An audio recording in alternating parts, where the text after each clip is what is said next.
Hey, it's Joe. How to avoid bad tenants with your rental property. Bad tenants really suck. It's really no fun to have people who aren't paying their way. And it gets frustrating. And bad tenants come in a lot of different forms. Sometimes they pay, but they damage your properties. We had a lady just last week, been in the property for 8 months.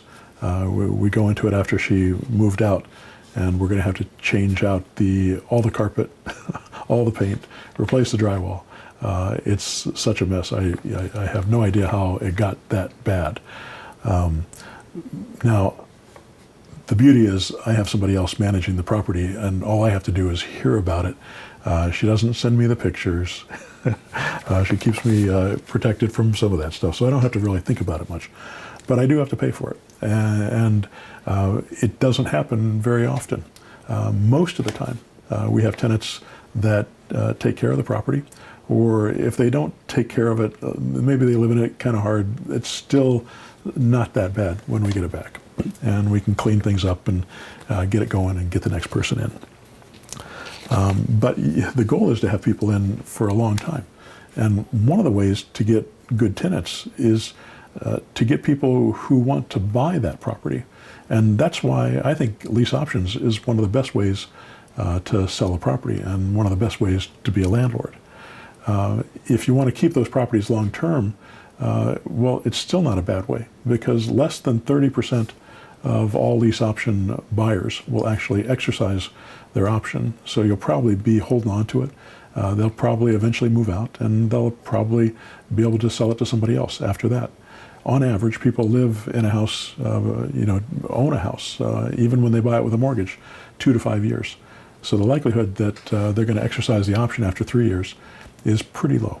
It's possible, and if they do that, that's great. You get full price for your property. You get the maximum amount that you get for it. You get all your equity out of it. You don't have to pay a realtor to sell the property for you. There's a lot of benefits to doing it that way too. You can then do a 1031 exchange and buy another property, probably get another discount on that and make more profit by selling that property. So selling on a lease option makes a lot of sense. It also creates a sense of ownership for the people that are there. And you know the old saying that you never wash a rental car. You don't take care of the things that you rent nearly as much as you take care of the things that you buy. So if you're in this process with your mindset is as a buyer rather than as a renter, the likelihood is that you'll take much, much better care of the property that you have. So doing lease options really makes a difference.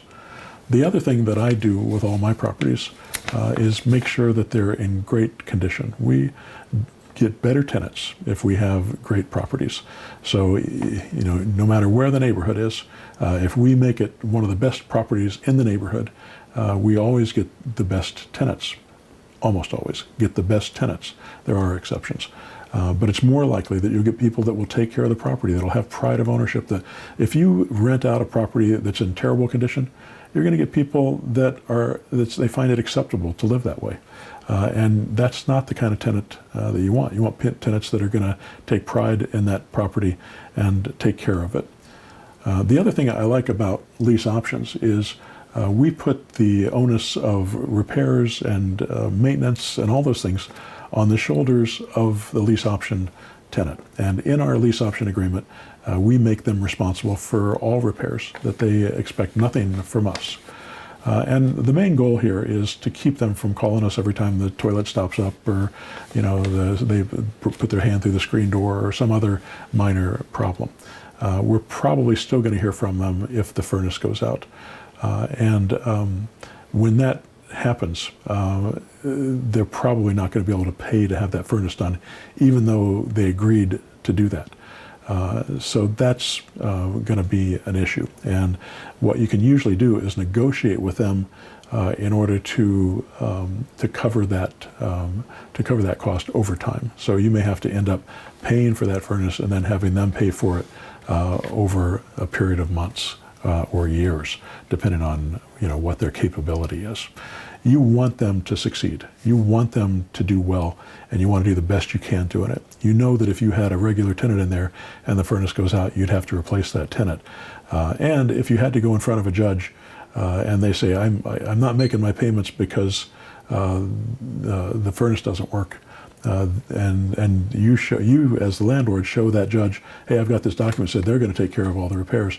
The judge is going to shake his head and say, no, you're the landlord, you own that property, you need to provide a house that is habitable, so you need to put a furnace in there, and they're going to require that you do that. So don't go in front of a judge and expect them to enforce that particular clause. But having that clause is still valuable to you, because most of the time you can get them to take care of that work because they see themselves as the owner of that property. The other thing to look at when you're looking at getting good tenants is looking at the job that they've got. Make sure they've got enough income to be able to afford it. Look at their income to debt ratios. You know, if their house payment or their rental payment is more than 1/3 of their gross income, and that's their income before taxes, then it's going to be very difficult for them to make all their bills. So we try to stay somewhere in that 30-35% range. We've sometimes gone up to 40-45%, but we also know that when they get to that point, they're really going to be pushing it on being able to cover all their expenses. So we do that on maybe some of the higher end properties we've got, less so on the lower end properties that we've got. We don't want people that have lower end properties to have that situation, because their income overall is lower than the people in the higher end properties that have income overall that's higher, so they've got a little bit more discretionary income to start with, and it makes it more likely for them to succeed in that situation. Also, make sure you have a good rental contract or a good lease option contract that protects you, and make sure that you have access to the property and can do that. So make sure you get good contracts from your attorney, or of course one of my programs have those rental programs or rental documents as well. All right, I hope that helps. Subscribe to the channel if you like this information. Go to zerodowninvesting.com and find out about my 6-month mentor program, pushbuttonautomarketer.com, and find out about the automation techniques that we use to systematize your business, and joecrumpblog.com. You can sign up for my free newsletter. We get a lot of extra free information, and there's about 700 training videos on there that might be worthwhile for you as well. All right, take care.